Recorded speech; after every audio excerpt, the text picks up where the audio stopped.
સંવિધાનના અર્થઘટન બાબતમાં કાયદાનો તાત્વિક પ્રશ્ન સમાયેલો હોય તેવી બાબતોનો નિર્ણય કરવાના હેતુ માટે સર્વોચ્ચ અદાલતમાં બેસનારા ન્યાયાધીશોની સંખ્યા ઓછામાં ઓછી ખાલી જગ્યા રહેશે.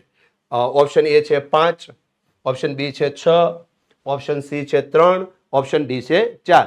ચલો તો મિત્રો આ 4 ઓપ્શન પૈકી અહીંયા આપણો જવાબ છે ઓપ્શન એ 5.